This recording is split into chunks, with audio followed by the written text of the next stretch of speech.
Salut, bienvenue sur le podcast de À nous deux. Bonjour à tous, bienvenue dans ce nouvel épisode du podcast À nous deux. Aujourd'hui, je suis en compagnie de Roxane. Coucou. On a décidé de faire un épisode pour parler d'anxiété. Ouais. C'est quelque chose qui nous différencie, elle et moi, parce que Roxane est une personne qui se dit en tout cas anxieuse, et je me ressens aussi comme telle. Tandis que, de mon côté, je crois pas trop l'être. Non, du tout. Après, je pense que Roxane, tu vas nous l'expliquer, mais il y a différents types d'anxiété. Donc, peut-être que tu vas me faire découvrir quelque chose qui me parle et où je me dis, peut-être que... Peut-être voilà. qu'en fait, j'ai un petit côté anxieux, ouais. Voilà. Possible. À mon avis, on en a tous un petit peu, mais qui est plus ou moins présent. Je pense que c'est aussi épisodique chez beaucoup de personnes. Ça arrive pas tout le temps. Ouais, moi, c'est vraiment ce que je me dis de mon côté. C'est que je pense que c'est extrêmement épisodique et que ça dure jamais très longtemps, justement, cet épisode. Mais du coup, toi, en tout cas, tu m'as toujours dit, et je le ressens aussi beaucoup, que tu ressens de l'anxiété. Je suis une personne anxieuse, oui, on peut le dire carrément. Effectivement, il y a plusieurs types d'anxiété. Il y en a des hyper connus et des moins connus. Il y a l'anxiété généralisée, déjà de base, c'est ce dont je souffre. L'anxiété généralisée, ça va être, par exemple, se sentir inquiet en permanence, un peu de tout, dans toutes les situations, et ça traîne toujours un petit peu dans un coin de la tête. Donc, c'est pas forcément grave, mais par contre, c'est présent. Voilà, C'est tout le temps là. Genre, c'est un fond qui est tout le temps là. Exactement. Ok. Donc, peut-être pas à 100% de mon temps, mais c'est quand même, de manière générale, présent au moins un petit peu tous les jours, quoi. Voilà, ça a l'air top. Après, on a l'agoraphobie, donc quand même, ça reste un type d'anxiété. Donc, les personnes qui se sentent extrêmement anxieuses de sortir dans les foules, aller à des concerts, au marché de Noël, ce genre de choses-là. Ouais. Après, on a l'hypocondrie, donc c'est l'anxiété simplement de tomber malade, d'avoir des problèmes de santé, des choses comme ça. Je l'ai été pendant des années, et là, depuis quelques années, ça va beaucoup mieux. Mais je pense que c'est un des trucs les plus répandus, j'ai l'impression, l'hypocondrie. Après, on a l'anxiété sociale, donc c'est un petit peu comme l'agoraphobie, mais plus des situations sociales. C'est-à-dire qu'aller à un concert, c'est OK, mais faire une table ronde avec 3 personnes que tu connais pas, c'est pas OK. D'accord, donc là, c'est plus l'inverse de l'agoraphobie. C'est que s'il y a beaucoup de monde, ça va, mais si je suis anti-comité et que je dois parler avec des gens, c'est bof. Disons que c'est l'anxiété des autres, mais quand tu as un contact social. Ok. Voilà. Après, il y a l'anxiété de performance. Ça, souvent, c'est dans ta jeunesse que tu le découvres, quand tu dois passer au tableau, faire un exposé, que tu dois répondre à des questions devant toute la classe, ce genre de choses-là. Et après, plus tard au travail aussi, quand il y a des réunions et que tu dois parler de ta branche ou j'en sais rien devant des personnes. Voilà, ça, c'est hyper répandu aussi. On a l'anxiété de séparation, qui est valable chez les animaux, mais chez nous aussi. Donc, ça peut être, par exemple, quand ton mec part au travail et que tu te sens soudainement hyper seule et pas à l'aise, etc. L'anxiété affective, je trouve que ça se rejoint un petit peu, mais c'est plus du genre être anxieux que les gens t'aiment pas, ou t'aiment moins, ou pas comme tu le voudrais, ou voilà. Et après, on a l'anxiété d'insécurité, donc être insécure de manière générale, d'être apeuré. Donc, par exemple, pas se sentir en sécurité quand tu sors dans la rue, ou te dire à chaque fois telle situation va me faire du mal, ou j'ai l'impression que les gens sont contre moi et qu'on peut m'atteindre physiquement, des choses comme ça. Ok. Voilà, je trouve ça hyper intéressant de découvrir tous ces types d'anxiété. Parce que par exemple, l'agoraphobie ou les personnes hypocondriaques, pour moi, ça allait pas dans la case anxieuse. Ouais. Ça peut rentrer dedans, comme t'as aussi les phobies ciblées. Par exemple, avoir très peur des araignées ou des clowns ou des choses comme ça. Ça rentre malgré tout dans l'anxiété. C'est, je trouve, encore un truc plus spécifique. Donc, je ne l'ai pas cité. Mais oui, en fait, l'anxiété, tu la retrouves dans plein de situations. Et c'est hyper large, du coup. C'est hyper large. Et c'est pour ça qu'il y a la case anxiété généralisée. C'est un petit peu de tout. Tu sens fort un petit peu tout dans saladier. Exactement. Ok. Juste une parenthèse, quand tu as parlé de l'anxiété, de la peur, entre guillemets, du regard des autres, est-ce que les gens m'aiment, etc. Là-dedans, je me reconnais un petit peu. Ah ouais. Ouais, j'ai un petit peu ce truc. Anxiété affective. Ouais, l'anxiété affective Enfin, ça va beaucoup mieux maintenant, mais plus jeune, je l'avais beaucoup. Mais intervention de Batman, comme à chaque épisode. Il est encore là. C'est quelque chose que je pense que j'avais quand j'étais plus jeune et que j'avais moins confiance en moi. Alors après, je dis pas que c'est forcément relié, hein, et puis en plus, là, je le découvre un petit peu avec toi. Ouais. Mais effectivement, j'avais vachement cette anxiété d'avoir peur de pas être aimée. Et de pas être aimée comme je suis. Ouais, quand tu te construis, je pense que c'est effectivement un peu un passage obligé de l'adolescence. Il y a malheureusement des personnes qui le traînent jusqu'à l'âge adulte, mais oui, je pense que c'est un truc qu'on traverse beaucoup étant plus jeune, ouais. Tu sais, peur de se sentir rejeté, de pas être à la hauteur, de pas dire ce qu'il fallait ou comme il le fallait au moment où il le fallait. Enfin, je sais que quand j'étais plus jeune, je réfléchissais beaucoup à comment dire les choses, à qui je le disais, etc. Tu vois, pour plaire à la personne que j'avais en face de moi. De cocher les cases et... Ouais, parce que je voulais lui plaire. Ok. Donc, je pense que là, quand tu dis ça, en tout cas, ça me parle beaucoup. Parce que j'avais vraiment cette peur du rejet, finalement. De pas être acceptée comme j'étais. Donc, du coup, je m'adaptais à la personne en face et ça me faisait peur qu'elle te rejette et de pas être aimée, en fait. Que en amitié? Oh non, en amour aussi. C'est pour ça aussi que j'ai eu mon lot de relations amoureuses. Défaillantes. Bon, ouais, c'est un très joli mot. Défaillantes. C'est ça. Bancale, ouais. Toxique, abusive. Ah oui, d'accord. Allez. Donc ouais, je pense que je trouve ça intéressant que tu aies pu me détailler un petit peu toutes ces anxiétés. Ouais. Mais du coup, moi, l'anxiété généralisée, on a compris que ça touchait un petit peu tous les types d'anxiété qui pouvaient exister. Mais comment est-ce que ça se décrit ? C'est pas tout à fait saupoudré de tout. C'est-à-dire que, par exemple, moi, j'ai pas d'anxiété d'insécurité, j'ai pas d'anxiété de performance ou des choses comme ça. Je dirais que, tu vois, par exemple, quand tu m'as proposé de faire le podcast, je t'ai dit que j'étais très stressée, anxieuse, pas parce que j'avais peur de pas être assez bien pour le podcast, mais dans le sens où... je suis anxieuse si je suis pas préparée. Donc, dans ma vie de tous les jours, je suis extrêmement organisée pour tout parce que j'en ai besoin pour me sentir bien. Donc, je me suis dit, oui, mais si je parle pas de trucs intéressants, tu vois, des choses comme ça. Et par contre, dès que je commence à me poser, à prendre des notes... Ça te libère. Ah ouais, d'un coup, ça va vachement mieux. Je me dis, en fait, ça va. Donc, je dirais que c'est vraiment des petites inquiétudes pour tout qui font que, d'un coup, mon cœur, il se met à battre, je peux avoir les mains moites, et je peux paniquer, dans ma tête, ça va super vite, pour des trucs à la con, mais juste parce que je suis pas prête, je panique. Ok, et donc c'est comme ça que ça... Enfin, entre guillemets, ça va être ça, tes symptômes. Tes symptômes d'anxiété, ça va être physique, principalement. Non, j'en ai vraiment plein. Ok. Et suivant les situations, ou est-ce que c'est un peu toujours les mêmes ? J'ai des choses qui reviennent régulièrement. Physique, j'en ai pas tant que ça, parce que je dirais que le cœur qui bat et la boule au ventre, c'est un truc que j'ai quasiment tout le temps pour toutes situations qui sont anxiogènes pour moi. Mais c'est tout, je vais pas avoir, par exemple, de transpiration excessive ou de regard un peu hagard, ou des trucs comme ça. Je crois pas que ce soit trop marqué sur mon physique. En tout cas, quand je suis dans des situations hyper anxiogènes, les gens ne le remarquent pas forcément tout de suite. Sauf quand ils me connaissent très bien. Et dans ce cas-là, c'est hyper simple. Mais de manière générale, par exemple, quand je suis en société, les gens disent pas de moi que je suis quelqu'un d'anxieux. On me qualifierait plutôt de quelqu'un d'assez sociable, extraverti, etc.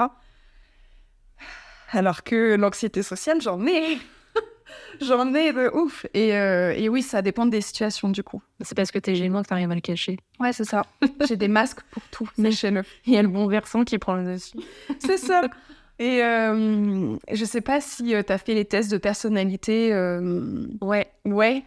Les trucs ING. Oui, voilà, c'est ça. Alors oui, moi je crois que j'ai le truc avocat. C'était un personnage vert, mais je sais plus les lettres. Ah ouais, c'est vrai? Ouais. Pourquoi je sais plus ce que c'est par contre. J'aurais tellement pas dit ça pour toi. Ah. Je pense qu'en vrai, faudrait préparer ça. Ouais. Faut faire vraiment un sujet là-dessus parce que c'est extrêmement intéressant. Je pense que c'est un truc que tout le monde doit faire dans sa vie, parce que le test est quand même hyper précis. Mais c'est vrai qu'il était bien reconnu. Ouais, et ça apporte vraiment aussi beaucoup d'infos sur toi que t'es pas... Tu vois, c'est pas comme le signe astro.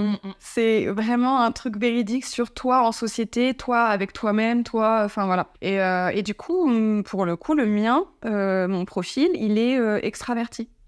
Et je me souviens d'une de mes meilleures amies qui m'avait dit « Pas du tout, t'es introvertie ».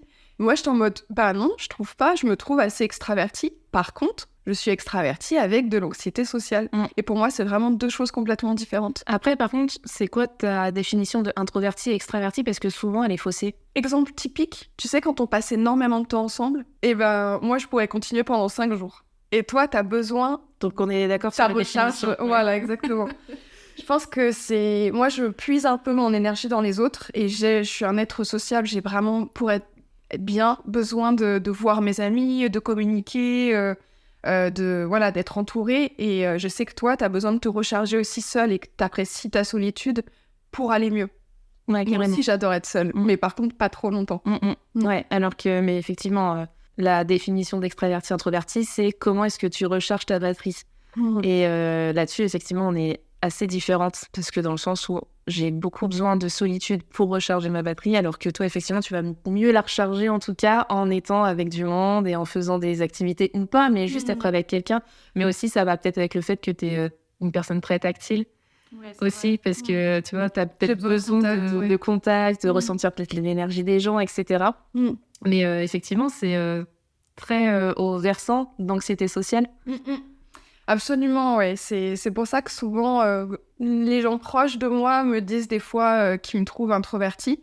Mais ouais, c'est pas tout à fait vrai. Je pense que c'est important de distinguer les deux parce que tout le monde n'a pas d'anxiété. Et c'est pas parce que t'es anxieux socialement que t'es introverti. Il y a plein d'introvertis. C'est bien de le dire. Pas du tout anxieux. Ouais. Bah, la preuve, ouais. Voilà, exactement. Ouais, mais introvertie ne veut pas dire personne complètement renfrognée sur elle-même. Ouais, absolument. Parce qu'au contraire, je suis hyper joviale, je suis hyper amenante avec les gens, etc. Et voilà, ça ne veut pas dire que je souffre d'anxiété. Au contraire de Roxane, qui en souffre alors que c'est une personne extravertie qui est aussi très joviale et très sympa dans la vie. Mais voilà, comme quoi, il n'y a pas d'étiquette, en fait. Et tu vois, pour parler du fait de s'isoler pour aller mieux, moi, ça m'arrive de m'isoler quand je vais vraiment pas bien, que je suis très, très anxieuse. Là, pour le coup, ça prend le pas sur tout. Et je suis obligée de me couper de ma vie sociale et je me renferme énormément. Je parle plus, je communique plus, je reste toute seule chez moi.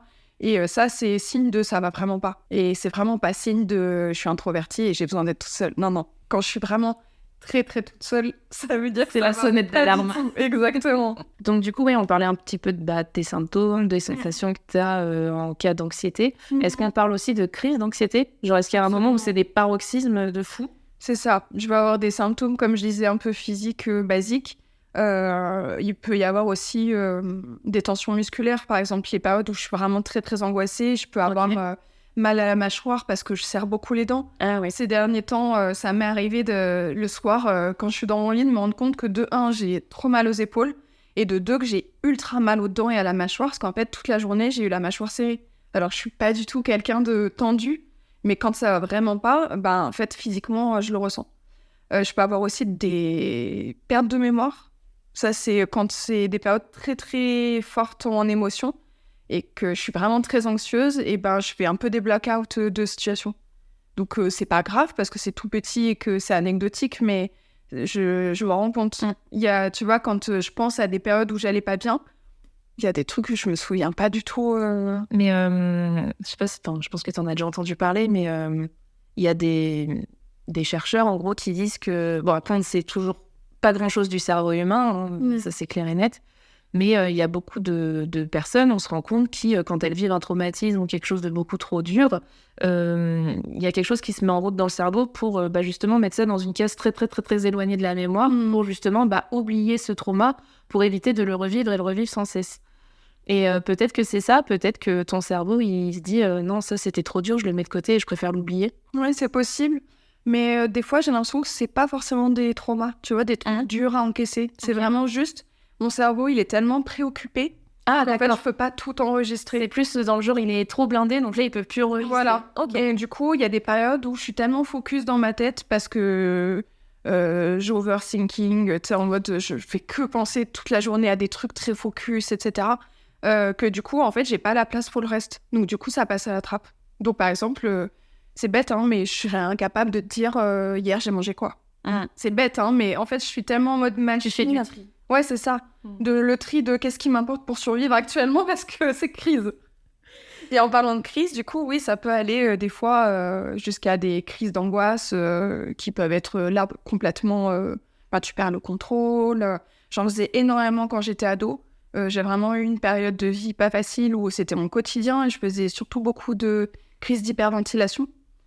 Donc en fait, incapacité totale à respirer, je faisais des malaises, j'étais obligée de respirer dans des sacs, j'allais à l'infirmerie tout le temps parce que pour le coup, je perds des connaissances, tellement des crises fortes, quoi. Et là, pour le coup, j'ai très peu de souvenirs de cette période-là. Donc je pense que c'est aussi à certaines périodes couplées avec de la dépression qui fait perdre la mémoire. Mais la forte anxiété peut aussi causer ça. Mais du coup, je rebondis sur la dépression. Est-ce que quand on fait de l'anxiété, ça veut dire qu'on est en dépression ou pas ? Je pense que c'est vraiment deux choses complètement différentes. Ça peut être un symptôme, mais tu vois, pour le coup, être une personne anxieuse de base, ça fait pas de moi une personne dépressive depuis que je suis née, quoi. Ouais, mais je pense que c'est bien de le dire. C'est pour ça un petit peu que je pose la question, parce que, à mon avis, il vaut mieux éviter de faire des amalgames. Absolument, ouais. Et puis, une personne en dépression ne fait pas forcément de l'anxiété. Absolument. Oui, c'est vraiment deux choses différentes. Ça peut être couplé, comme ça peut être complètement... indépendant, pareil, ouais. Ouais, je pense que c'est important de le dire que l'un va pas forcément avec l'autre et que un symptôme ne veut pas non plus dire que vous faites de l'anxiété ou que vous êtes en dépression. Enfin, il faut aussi savoir remettre les choses en place. Et j'en profite aussi pour dire que il faut aussi savoir demander de l'aide, savoir se dire à soi-même que là, ça ne va pas, que ça dure depuis trop longtemps. Et n'hésitez pas à en parler autour de vous. Et si besoin, d'aller voir un professionnel de la santé. Et c'est tellement bien d'aller voir un professionnel de la santé. C'est hyper important. On a fait un épisode avec Anne là-dessus où justement, c'est important d'aller voir des professionnels de santé. Ça peut être des professionnels conventionnels, non généralistes, un petit peu plus parallèles. Voilà, je cherchais mon mot, mais de médecine un petit peu plus parallèles, comme les kinésiologues, les hypnothérapeutes. Et médecine alternative, c'est médecine alternative, etc. Voilà, juste une petite parenthèse pour dire que si ça ne va pas, parlez-en autour de vous et allez voir un professionnel si nécessaire. Absolument. Parce que c'est OK de s'isoler de temps en temps et de dire qu'on a besoin de se retrouver soi-même avec ses problèmes pour faire le point, prendre du recul, tout ça. Mais en fait, si ça dure trop longtemps, de un, ça peut être dangereux. Et de deux, effectivement, après, ça devient un cercle vicieux. Donc, demander de l'aide à ses proches, pourquoi pas. Et si c'est trop dur, demander de l'aide à quelqu'un d'extérieur, donc un professionnel. Ou inversement, il y a des gens qui se sentent pas capables d'aller voir un professionnel. Et il faut aussi souligner le fait qu'il y a plein de professionnels différents qui existent pour tout type de problème. Et puis surtout, il y en a qui vont convenir plus à d'autres. Donc, par exemple, moi, je suis devenue accro à l'hypnothérapie. Depuis que j'ai découvert ça, je ne traite que mes problèmes avec ça parce que j'ai trouvé un thérapeute génial. Et soit dit en passant, j'ai déjà eu des séances de psy avec des psys avec lesquels je ne m'entendais pas. Et c'est pas grave, on cherche un autre spécialiste. Ça veut pas dire que les psys, c'est nul. Exact. Voilà, il faut trouver chaussures à son pied. Ah ça, c'est beau. Mais du coup, comment est-ce que tu gères quand tu sens que tu es anxieuse ou quand tu sens que c'est en train de monter en toi Après, je sais pas quelle sensation et quelle image peut-être on pourrait donner pour imager cette anxiété. Est-ce que c'est une petite bête qui grignote et qui grignote de plus en plus ? Est-ce que c'est un verre qui ne fait que se remplir et qui va déborder ? Je sais pas si toi, est-ce que tu donnes une image à ton anxiété ? Alors, la plupart du temps, je trouve que c'est des pensées un peu intrusives, négatives et entêtantes. Donc, c'est-à-dire que des fois, genre la petite voix chiante, je l'entends pas. Et il y a des fois, elle est hyper présente et je suis obligée de l'écouter. Et il y a des fois où, en fait, elle est que là. Et il y a que elle. Et ça peut monter super vite. Donc, comme il y a plusieurs degrés d'anxiété, je dirais que je réagis de manière différente quand il y a des problèmes. Si c'est des petites anxiétés classiques, il y a quelque chose que je fais tout le temps et qui m'aide énormément. Et Marie Joy Phoenix en parle dans son podcast sur comment gérer son anxiété. Et elle a dit, vous allez peut-être me trouver un peu bizarre, mais moi je fais ça et je fais exactement la même chose. Ok, c'est quoi ? Et je me suis dit, oh mon Dieu, il faut absolument qu'elle sache qu'elle n'est pas toute seule. C'est tout planifier, tout le temps. C'est-à-dire que le moindre truc que je vais prévoir, je vais l'écrire dans mon agenda. que ce soit, par exemple, une sortie au resto ou aller chercher un colis ou peu importe. Tout ce que j'ai à faire dans ma journée, il faut que ce soit noté. Comme ça, de un, je n'oublie rien, donc j'ai pas la panique, parce que ça, c'est un des pires. La panique de « Oh mon Dieu, j'ai oublié de faire ça ». Et après, c'est « Oh mon Dieu, mais je suis vraiment trop stupide. Oh mon Dieu, mais il y a que moi pour faire ça ». Ou genre, tu as que des trucs comme ça, et ça peut monter crescendo de je me culpabilise, je m'auto-envoie des poignards, de genre, t'es vraiment une personne, t'es nulle, voilà. Et ça peut aller vraiment au premier degré très loin. Donc du coup, je note tout, pareil, les restos, les sorties, tout ce qui est social, je le note. De un, pour ne pas oublier, parce que ça m'est déjà arrivé d'être tellement anxieuse que j'oublie un rendez-vous et je me sens après tellement mal, genre t'es la pire amie du monde, enfin bref, alors que c'est pas grave en soi, mais voilà, je me flagelle beaucoup. Et donc du coup, ça permet aussi le matin de se lever, de regarder l'agenda et de se dire ok, j'ai ça à faire. Ma journée, ça va. Et tu vois, quand je dois rajouter des sorties ou des trucs et que je vois mon agenda et que j'ai déjà ça à faire, eh ben, je vais pas l'ajouter. Et du coup, je le mets à un autre jour et ça me permet de... Je te rejoins complètement. J'ai vachement ce truc que moi, j'appelle être dans le contrôle. Ouais, c'est carrément être dans le contrôle. Et du coup, quand je ne le suis pas... Alors, exemple parfait, la semaine dernière, c'était mon anniversaire. Et ça faisait 15 jours que mon copain me hypait sur il y a une surprise, il va y avoir une surprise pour ton anniversaire, mais je te dis pas ce que c'est, il va y avoir une surprise. Et ça m'a rendue folle de ne pas savoir ce que c'était. Mais ça m'a rendue folle. Ça m'a rendue folle de ne pas être dans le contrôle parce que je savais pas si on partait quelque part, si c'est quelqu'un qui venait, si c'était une activité, s'il fallait que je m'habille, s'il fallait que... Enfin, franchement, c'était horrible.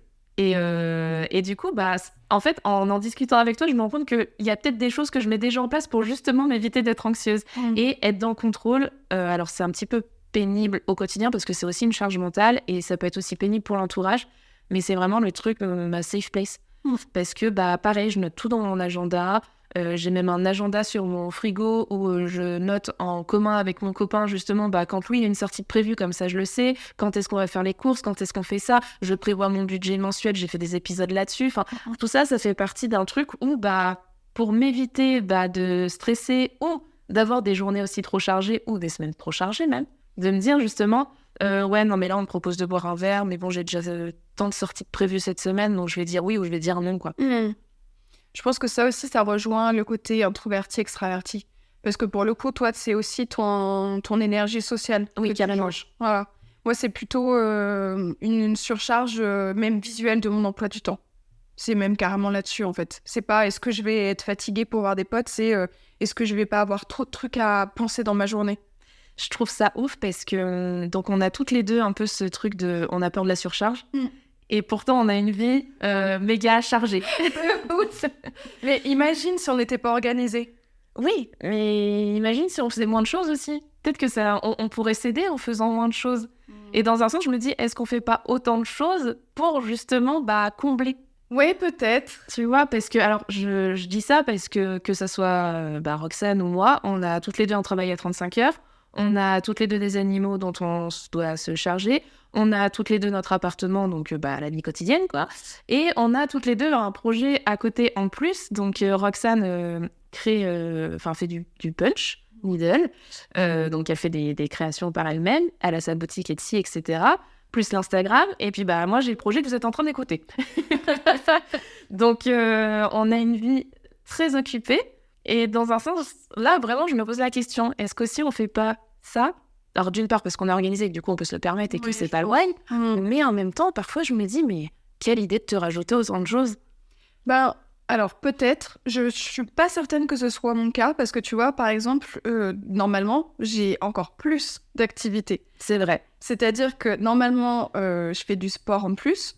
Avant, je faisais de la danse plusieurs fois par semaine. Plus des spectacles, plus les répètes à la maison, plus nan.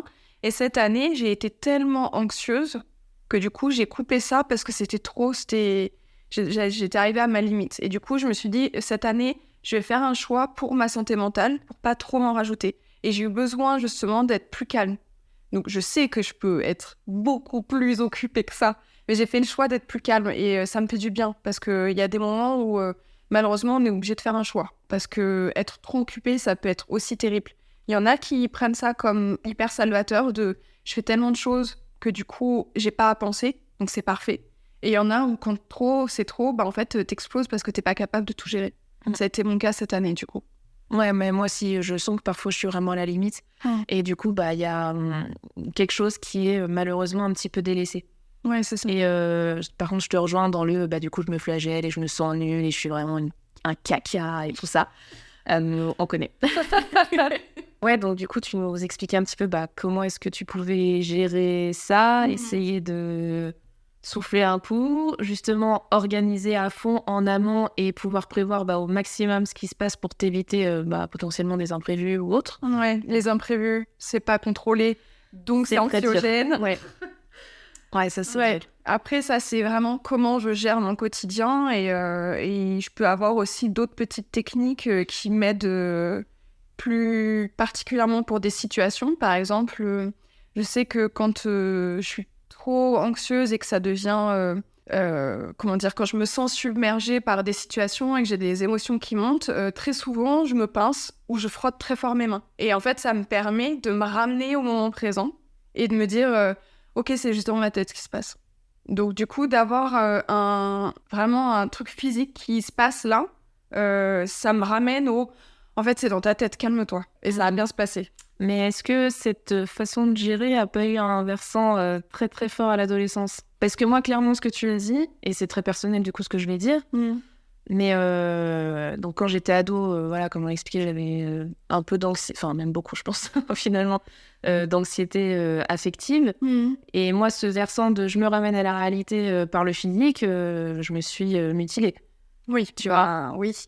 Ça m'est arrivé aussi malheureusement, mais je dirais que moi, c'était plus de l'ordre de je souffre tellement psychologiquement qu'il faut que j'essaye de le faire passer autrement. Ouais, mais c'était ça. Mais du coup, ce que tu disais, ça m'a vraiment fait penser à ça parce que, en gros, ma justification, c'était je veux ressentir physiquement ce que j'ai dans ma tête. Ah ouais, je le vois pas tout à fait comme ça, mais par contre, je comprends complètement. Là, je dirais plus que c'est pour enlever les pensées obsédantes qui deviennent hyper présentes. En fait, je me ramène tout de suite là. En fait, je suis juste toute seule dans mon salon en train de bader comme une idiote, ça va bien se passer. En gros, c'est ça. Genre, tu te mets un interrupteur en disant stop, calme-toi, ça va, tu vois. Voilà. Okay. Tu vois, par exemple, je peux aussi, quand je serre très fort mon poing, enfoncer mes ongles dans la paume de la main et ça me fait mal. Je me dis ah oui, ok, ah non, mais je suis là. Ah, mais en fait, ça va. Ok, on va prendre du recul. Et après, souvent, je frotte mes mains très fort et je me réchauffe physiquement, en mode. Souffle. Mais en gros, c'est vraiment que t'as ton esprit et ton cerveau qui part, et tu as besoin de faire genre un... Allez, tu reviens, s'il te plaît. Exactement. Ok. Ça. Et après, quand, par exemple, quand ça va trop fort parce que je fais une crise d'angoisse, qu'il y a eu des émotions complètement incontrôlables et que même ça, j'ai pas eu le temps d'y penser, qu'en fait, tout de suite, j'ai été prise dans un tourment, grosse crise, j'ai toujours les mêmes réflexes. Je me mets assise par terre, je bouche mes oreilles et je compte à l'envers. Donc du coup, j'entends plus ce qui se passe autour et je me concentre à devoir compter à l'envers. C'est hyper difficile quand tu pars de 100. C'est ce que j'allais dire, tu pars de combien ? Je pars de 100 et c'est hyper chiant. Donc du coup, ça t'oblige à te focus sur un truc où t'es obligé de réfléchir parce que je veux faire l'exercice correctement, c'est le but, et j'entends pas ce qui se passe autour. Et si, par exemple, j'ai des difficultés à respirer, je fais un cercle avec mes mains et je respire dans mes mains. Je m'asphyxie, entre guillemets, parce que je respire le carbone qui est rejeté. Oui, mais c'est comme le système du sac. Exactement, c'est la même chose, sauf que t'as pas forcément un sac. Oui, t'as pas toujours un sac en papier à côté de toi. Quand j'étais lycéenne, oui, parce que ça m'arrivait tous les jours. Ouais. Mais par contre, maintenant, de temps en temps, quand ça m'arrive, je fais la même chose avec mes mains. Et ça marche extrêmement bien aussi. Ça, c'est vraiment dans les cas extrêmes. Ouais. J'en fais très, très rarement. Et d'ailleurs, maintenant, quand j'en fais à l'âge adulte, je suis presque déçue parce que ça me rappelle mes mauvaises périodes et je suis heureuse que ce soit très, très rare. Ouais, tant mieux. Mais t'en parles avec ton entourage et comment est-ce qu'il réagit ? J'en parle pas spécialement, déjà parce que j'ai pas l'impression que ce soit un fardeau pour mon entourage. Je te confirme. Voilà. je sais que quand j'ai des périodes où ça va pas bien, je me confie beaucoup aux gens qui me montrent qu'ils sont prêts à être là pour écouter. Donc à ces personnes-là, oui, je me confie et oui, ça peut être un peu lourd. Mais par contre, je n'impose pas aux gens. C'est-à-dire que j'ai plein d'amis proches qui sont pas au courant forcément que je fais des crises d'angoisse encore aujourd'hui. Et oui, donc j'en parle pas parce que, comment dire, j'ai pas besoin de partager ça. C'est vraiment juste, je suis comme ça depuis tellement longtemps que je vis avec. Ouais. Et je ne crois pas que ce soit utile que tout le monde soit au courant et que... Surtout, je crois que j'ai pas envie d'avoir cette étiquette-là. Ouais, c'est ce que j'allais dire. Après, c'est que t'as le scotch sur le front en disant anxieuse. Ouais. Genre, et puis peut-être que parfois, tu peux peut-être te dire, en tout cas, moi, je me le suis déjà dit, c'est en mode, non, mais si je fais ça, ou si je lui dis ça, il va encore penser que... Enfin, tu vois, tu commences à trop réfléchir. T'as pas envie de les gens avec tes problèmes, ça, c'est clair et net. Après, c'est vrai que comme je la vis beaucoup et que... Comment dire, je la vis tellement au quotidien que j'ai trouvé tellement de choses pour la cadrer, cette anxiété, que du coup, maintenant, c'est pas un truc qui me pèse. C'est-à-dire que elle est là, j'ai appris à me vivre avec et c'est OK. Sauf quand vraiment, j'ai des périodes où ça va vraiment pas bien. Mais là, pour le coup, je trouve que c'est aussi couplé à de la dépression. Mais de manière générale, maintenant que je suis adulte, je trouve que je vis bien avec. Je serais mieux sans, ça c'est clair.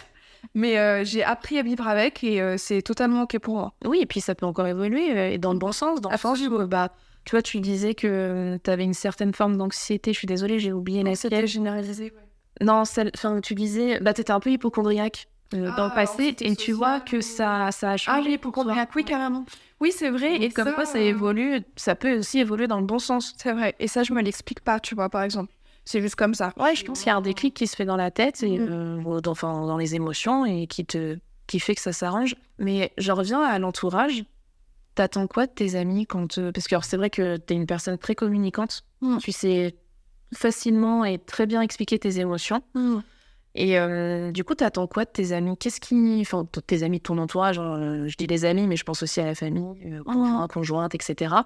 Mais t'attends quoi? C'est de quoi t'as besoin? Juste te déverser? Ou est-ce que t'attends quand même d'être rassurée, d'être accompagnée, d'être soutenue, etc. Je fais vraiment la différence entre le moment où t'as besoin d'être consolée et le moment où t'as besoin d'avoir des solutions. Je sais pas si tu vois ce que c'est. Ouais. C'est dont je veux parler. Moi, j'ai vraiment beaucoup besoin d'être consolée et un peu cajolée. Aussi parce que mon langage affectif, c'est du coup l'aspect très physique, tactile. J'ai besoin de câlins, j'ai besoin d'être entourée, etc. Et aussi, j'ai besoin d'avoir des mots réconfortants et valorisants. Et du coup, souvent, quand je vais vraiment pas bien, j'attends mon entourage, entre guillemets. Et c'est aussi un de mes défauts, c'est que j'attends beaucoup d'être un peu cajolée. De genre, ah là, c'est vraiment pas facile ce que tu vis, mais je suis là pour ça, pour toi, et je peux t'écouter, nan, et vas-y, dis-moi, et nan, ah là là, tu vois. Et ça me fait du bien parce que j'évite tout, et après, du coup, j'ai un grand vide qui peut se remplir de trucs positifs. Ah, c'est bon, je me suis vidée. Et par contre, j'ai pas trop besoin de solutions. Parce que justement, en général, quand j'ai trop plein, les solutions, je veux pas les écouter. Parce que je suis trop en mode... c'est vraiment merdique. J'ai pas besoin que quelqu'un me dise tu devrais faire ça, ou alors ce serait bien que tu fasses ça. J'ai envie juste de dire à ce moment-là, mais je sais, mais j'y arrive pas, ok. Tu me laisses. C'était pas toi en fait que je voulais parler. Je vais chercher quelqu'un. C'était le toi, mais dans 3 jours, ok, là pas tout de suite. Parce que des solutions, ok, mais sur le moment, quand il y a l'émotion forte, je trouve que c'est trop dur. J'ai vraiment besoin d'accuser le coup, en fait, justement. Donc voilà, je me déverse très peu avec mes amis, mais j'ai besoin d'être écoutée et comprise. Donc voilà, je crois que ça répond à ta question. Ouais, ça y répond bien. Mais c'est vrai que je ressens un petit peu la même chose parce que en fait, ça fait du bien parfois de juste se plaindre et juste avoir quelqu'un en face qui va te prendre dans ses bras et va dire ça va. Ouais, genre vas-y, ça va aller, vas-y, lâche tout. Mets tes larmes sur mon épaule, ça va bien se passer. Exactement. Tu vois. J'ai déjà mis mes larmes sur tes épaules. Sur une veste en jean dans la rue. T'es dans la rue, c'est vrai. Mais en tout cas, je trouve ça cool d'en parler parce que... Alors, je trouve qu'on en parle beaucoup. et beaucoup plus qu'avant, que c'est vraiment devenu aussi un sujet parce que ça fait partie de la santé mentale et qu'on parle beaucoup plus de santé mentale depuis quelques années, surtout depuis le Covid. Et heureusement d'ailleurs. Et heureusement, parce que aussi, je pense que quand avant on pouvait parler d'anxiété, on était un petit peu en mode oh là là, c'est bon, t'es fragile, oh là là, mais c'est bon, ça va, t'es stressé, c'est bon, ça va passer, tu vois. On colle l'étiquette hypersensible sur le front de la personne et hop là, c'est bon, c'est genre il est un peu excessif, voilà. Alors que c'est tellement plein de choses différentes que juste da fuck. Non, mais je trouve que c'est bien d'en parler et puis de parler des différentes anxiétés qu'on peut ressentir et qu'on peut avoir. Et sachez que effectivement, il y aura, même si on n'a pas toujours envie de les entendre tout de suite, mais il y a toujours des solutions. En tout cas, pour amoindrir ce qu'on ressent et pour se soulager un petit peu. Ouais, et je pense qu'il est aussi très important de rajouter que prendre soin de soi et de sa santé mentale, c'est hyper important.